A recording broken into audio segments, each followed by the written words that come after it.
in 5, 4, 3, 2, 1. Hey, hippies, buenos dias. Paz en el barrio. Hope your week is progressing prosperously and fortunately for you. It's maybe a little early in the morning to be discussing such a delicate subject, but it's been on my mind since last week, and I thought I'd get to it today. We're going to have a few words about corpses.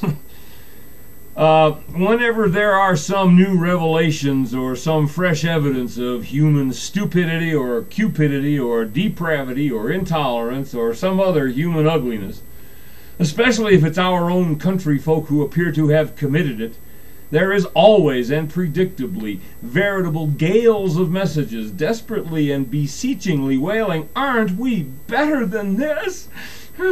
To even a novice student of history such as I, the answer, based on our record, which includes atrocities of varying scope and scale ranging back as far as the colonization of the continent, obviously no. We are not better than this, our vaunted exceptionality notwithstanding. But then no one is. The discussion became germane last week in the view of the flurry of emotion and outrage unleashed when the photos of some Marines pissing on the corpses of the Afghans they'd killed, those photos made it into the public domain. The howls were as loud as they were predictable. How can we descend to their level, the plaintive cries demand. We're Americans, they proclaim, exceptionally. We're better than that. I want to ask, better than what? U.S. soldiers have committed far worse atrocities than merely urinating on the bodies of their fallen victims. Colonel Chivington's Colorado militia cut the breasts off living Cheyenne women after raping and murdering their children. More recently, 60% of the remains of Japanese soldiers which were repatriated home after the war from the Mariana Islands, and that included Guadalcanal as one of them, they were returned without skulls. The war in the Pacific was fought almost entirely under the unspoken order to take no prisoners.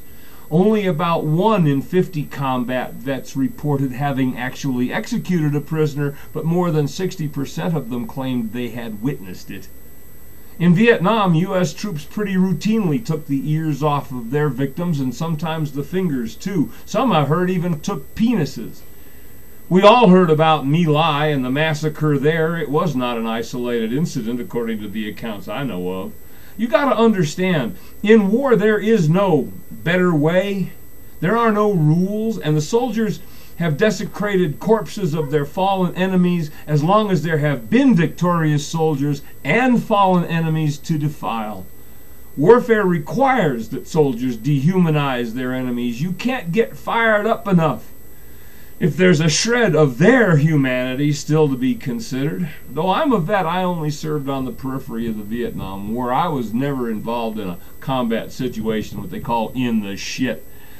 My evidence is pretty much all hearsay, but the way I heard folks tell it who have been there, when a guy is standing there and at his feet lies the body of the man who's been trying to kill him, only he didn't and you did, all you want to do is jump on his head. You want to cut off his head, shit in his throat. At least that's how it was described to me. It's not unnatural, except to the extent that war itself is unnatural. And of course it's primal. Why do you think poor old Achilles dragged Hector around the walls of Troy? Homer wasn't just making shit up to make his poem more spicier for the Greeks back in Athens. He was describing a common existential fact. The only thing changed in war from war to war is that the killers' names and the victims' names. That's it. What we should be upset about, what you should be upset about, those of you who are upset about the spoliation of the corpses, what you should be upset about is that the guys who were doing the pissing were there to do the killing in the first place. And they were doing it in your and our names, still after 10 years. How can citizens demand extraordinary compassion from our soldiers when we do not even extend it to our own citizens? We are not a civilized nation and never will be as long as the state, the culture, encourages private profit-taking from the immiseration, I should say, the imprisonment, illness, injury, disability, or death of its citizens. We cannot and we will not make a proper care of our citizens, will not protect the most vulnerable of them from the predations of profit in their darkest hours. Where do we get the chutzpah to complain when our soldiers behave inhumanely to their adversaries' corpses? They did no more to those corpses than our own government has gotten used to doing to us hippies. We can talk about it at the beach. Pause.